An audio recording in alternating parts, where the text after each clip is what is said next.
you have your income, you have no other debt in the world, you've got no ties to any other slave master on this earth, and you can use all of your income streams to just be generous and bless people with. Wow.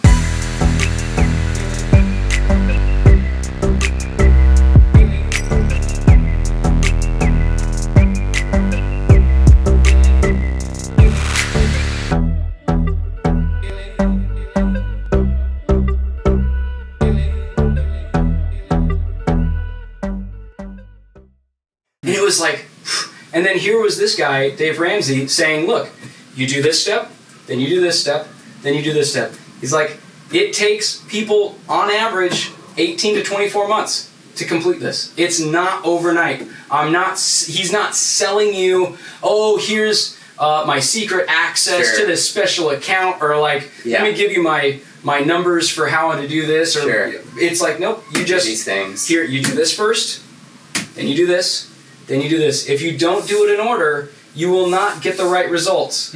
I mean, it was just that clear. And I was like, I guess I'm going to do it. So tell us about, just briefly, tell us about those steps. Just kind of show us the first 7 baby steps. Sure. So there's 7 baby steps total.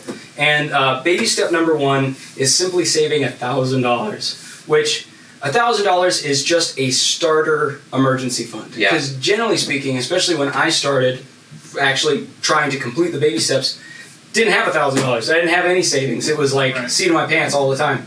So saving $1,000 was a pretty huge accomplishment. And sometimes it's just as easy as looking over at a savings account that maybe you just don't use, or maybe your checking account always kind of floats $1,000. Just looking at that and going, this is dedicated. I'm now setting this intentionally aside.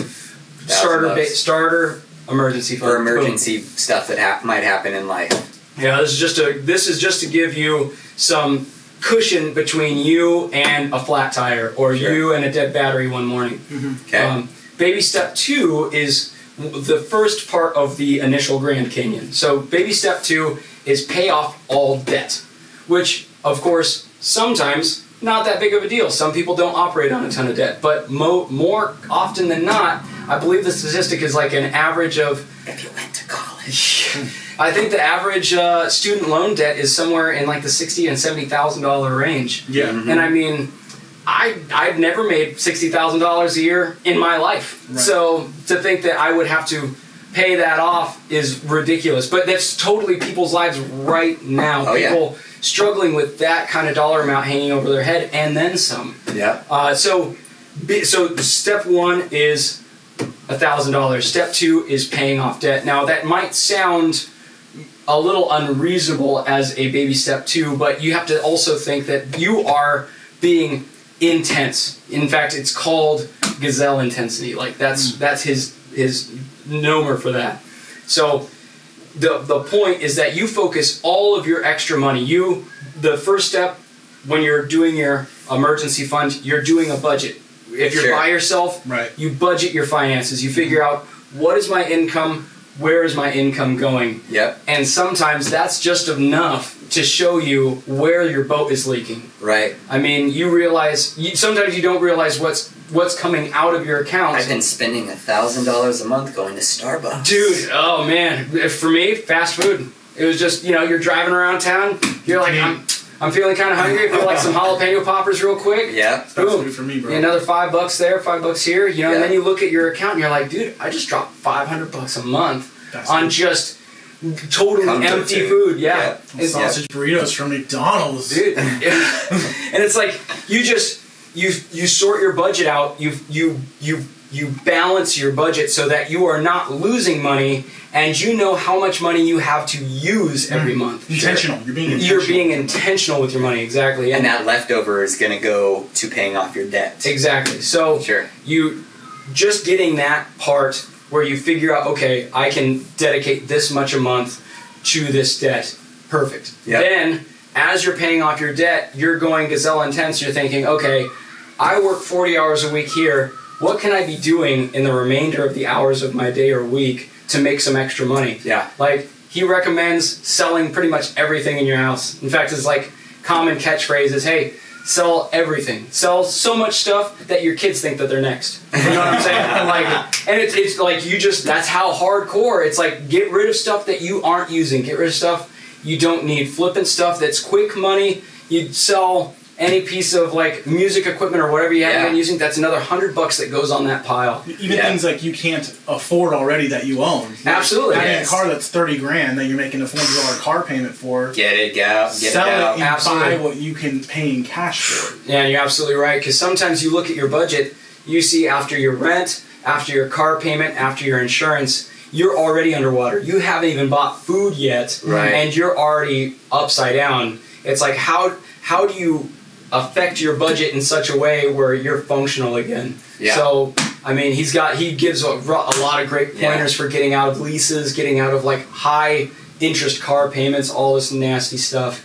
But just rearranging your budget, getting an extra job, selling all of your stuff, figuring out any and all means possible to bring income in to knock out your debt so that your money is staying in your pocket every month. So the only type of debt we want to be in is in debt to the gospel. Yeah, absolutely. Absolutely. And fortunately, baby step 2 does not include a mortgage. So if you're already in a house, you're not paying off your house yet. It's all just consumer debt you're paying off completely. Student loans, all that stuff. High interest. And any loans. If it's something other than your mortgage, you're paying it off.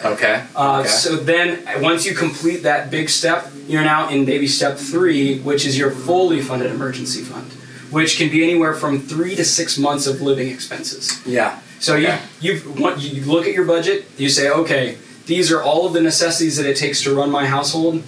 How much do I need to live for however much in case something, if I lose my job, I get sick, I can't work at all. Injured, absolutely. And I mean, for my household, we keep 6 months of expenses on hold because I'm the primary breadwinner. My wife is graced by God to be able to stay home with our kids, and if something happens to my income, that's literally all of our income. So giving myself a 3 extra months of figuring something out is a godsend. But if you're a single person, you don't have someone that's like really dependent on your income, maybe it's just 3 months for you. You know, you have some flexibility in that.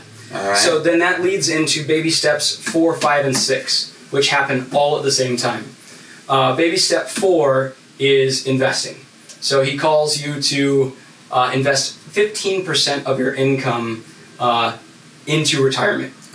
So you just, whatever your income is, your total income, you take 15% of that and you put it into an IRA, a 401k, you put it to the side specifically for investing. And there's all kinds of different accounts and ways to take whatever your 15% is and put it into like tax beneficial retiring. And I saw he even recommended putting it in a 401k if your employer will match. Because there's more money going in. To how much they match. Yeah, absolutely. And you don't count the match.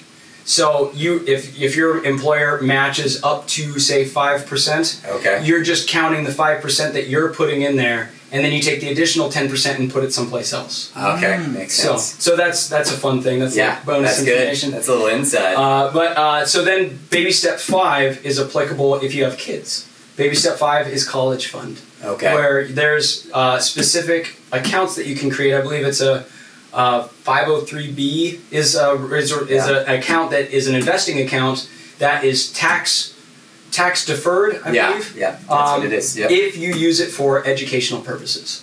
So and a 529 is something. 529, correct. So you're able to put money away, any amount, whatever you feel is appropriate or whatever you're able to cover for your kids. I mean, you know, if you're able to start this when your kids are 1 year old, you have 17 years, and you can kind of figure out how much maybe their tuition will be depending on where they go to school, and you know, maybe you aren't paying all of it, but you at least have something for them, so that when education comes around, you're able to just move that, and there's no taxes, no fees, none of that stuff. It just goes straight to tuition. Sweet. Awesome. And then baby step 6 is paying off your house. So this is paid it off early, right? So baby step 6, whatever's not going into 4, whatever's not going into 5, goes into 6. If there's Okay. anything floated above, all of those things goes to pay off your mortgage early.